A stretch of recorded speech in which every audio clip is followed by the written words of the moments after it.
আপনি কি জানেন আপনি এখন যে জীবনটা কাটাচ্ছেন সেটা আপনার সামর্থ্যের মাত্র 10%। বাকি 90% আপনি নষ্ট করছেন ওই 99% মানুষের মতো সাধারণ হওয়ার চেষ্টায়। আপনি কি 1%-এ আসতে চান নাকি ভিড়ের মধ্যে হারিয়ে যেতে চান? আমরা সবাই সফল হতে চাই, আমরা সবাই চাই দামি গাড়ি, দামি বাড়ি আর সম্মান। কিন্তু যখন ত্যাগের সময় আসে তখন আমাদের অজুহাতের শেষ থাকে না। আজ শরীর ভালো নেই, আমার কাছে টাকা নেই, আমার ভাগ্য খারাপ। শুনুন, ওই 1% মানুষ যারা আজ সাফল্যের শিখরে, তাদের ভাগ্য আপনার চেয়ে ভালো ছিল না, তাদের কাছে 24 ঘন্টার বেশি সময় ছিল না। তফাৎটা ছিল শুধু একটা জায়গায়। যখন আপনি ঘুমাচ্ছিলেন তারা তখন কাজ করছিল, যখন আপনি নেটফ্লিক্সে মুভি দেখছিলেন তারা তখন নতুন কিছু শিখছিল। সাফল্যের কোনো শর্টকাট নেই, আর 1% মানুষ এই তেতো সত্যটা বিশ্বাস করে। কেন 99% মানুষ পিছিয়ে পড়ে?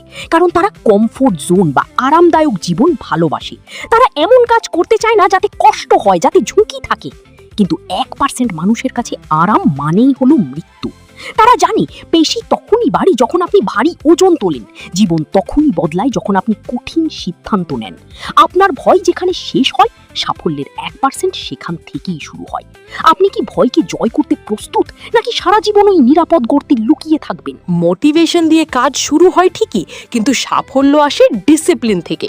যখন মোটিভেশন থাকবে না, যখন চারপাশ অন্ধকার মনে হবে, যখন আপনার কাছের মানুষরাই আপনাকে নিয়ে হাসাহাসি করবে, তখনও যদি আপনি আপনার লক্ষ্যে অবিচল থাকতে পারেন, তবেই আপনি ওই 1% ক্লাবের সদস্য।